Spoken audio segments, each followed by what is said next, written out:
monitors and blockage monitors, and they were fantastic. Speed-wise, we're sowing the beans at between 8 and 10 k's an hour, and that was at 150 kilos to hectare with 100 kilos of MAP as startup.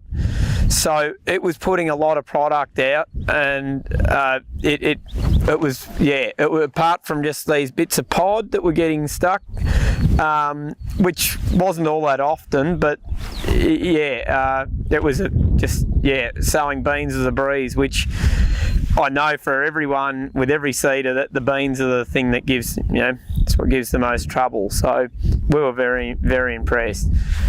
As far as wheat and barley and canola, the metering was perfect, and placement, well, in all the seeds, including the beans, were just exactly where we wanted them. The beans were at 40 mil, and everyone was at 40 mil, weren't they, Dad? Yes, and one of the few options they offer with this machine is blockage monitors, and we feel they're worth their weight in gold. During most of the season, I think we had about 2 blockages only. The blockage monitors worked perfectly. The blockages were, I remember in one point a bit of chip of gravel went down, and another one a chip of fertiliser got through. So there were really only about 2 blockages. The monitor goes off, you go straight to that tube and find the problem, and it's solved instantly. So we just didn't have misses.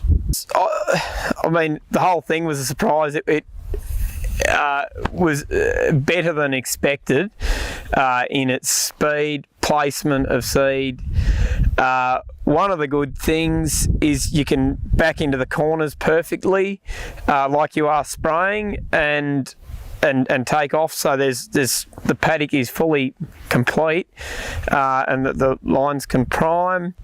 One of the benefits with this machine, because in wetter conditions, the row units are taking the weight of the whole machine, so it will float over. As long as the tractor can get over the country, it's putting all the weight on those, on the units, and we found it floated over waterlogged country, and whether the seed would come up there or not is another question. That was probably one of the big things. I think my biggest delight with the machine this year, I did most of the sowing while Rob did most of the spraying, both ahead of me and behind me. So he had a fair bit of work cut out for him. And this machine was the catch-up machine. You just had complete faith that you could catch up if we were, well, not that we didn't ever get behind. It's just so fast. It's the speed that just blew my mind. Yeah, and I mean that was one of our philosophies of buying this machine, was so that we didn't call us lazy, but we didn't want to have to work all night. And I got up early one night, but it was basically one morning, but it was basically the whole season was done within daylight hours and 10 hours a day, only for a few days, really. And one night I was left just after dark trying to finish a paddock, and I thought to myself, I had to refill, and I thought to myself, oh, I haven't brought a torch to look in the bins, and when I opened the bins, there's lights in the bins. So, they've thought of all those nice little features. We put in 100 hectares this year of just ryegrass and clover, and it did a fantastic job. Our main concern was going at 10-inch spacings, not being too wide. So one paddock we cross-sowed, and the other paddock we sowed just the one way, and in the end we don't know if we'd cross-sow again, do we, Dad? No, I think our conclusion was that the cross-sowing wasn't a huge advantage,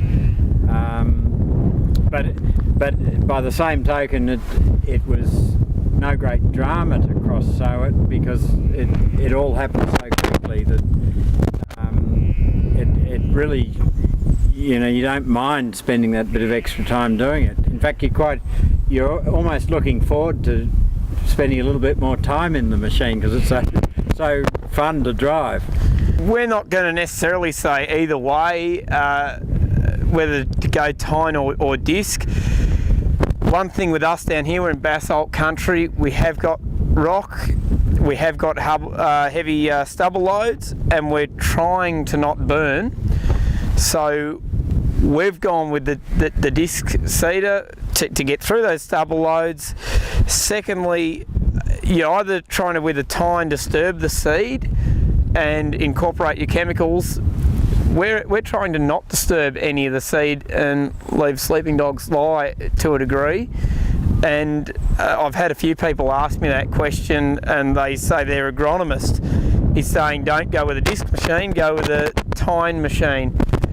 And my advice to them is perhaps go with your heart. And if this is where a disc is where you're wanting to go, maybe we haven't had any problem with the machine, have we? If you feel you want to go with a disc, you might have to change your agronomist to one that agrees with you. Same thing. It's a lot of people are set on tine machines and a lot are set on disc. We weren't necessarily set either way, but for our country and our conditions, we think this disc machine is the way to go. Moving parts, this thing has got very few of them, and low maintenance. We just we love it, and we can't really find any faults. I'd just say, man up and do it.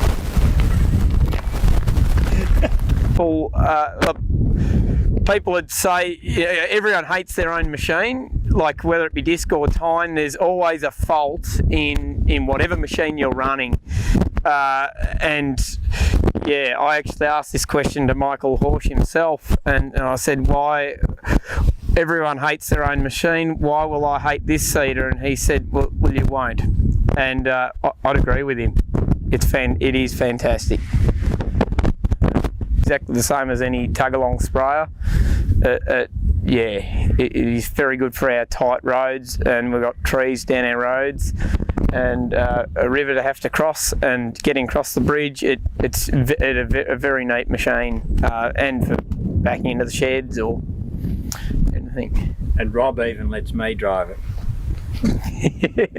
No, putting this machine on, I did it this morning, and it took me about 4 minutes, and it's only got 4 or 5 hoses at the back with your return lines, and very, very simple, just one pin. It hasn't got a hydraulic jack, but it's a very good jack system on it, 2-stage jack, and very simple to hook up. It's not a half-day procedure. Well, it's typical of beautiful German engineering. It's possibly the best engineered machine on the property.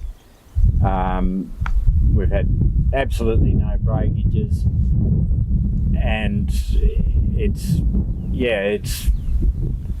pretty much faultless. Fabulous machine. And the other thing is, the bin's been plastic moulded bins. We haven't had any trouble with them. They're easy to clean out. Been absolutely no trouble.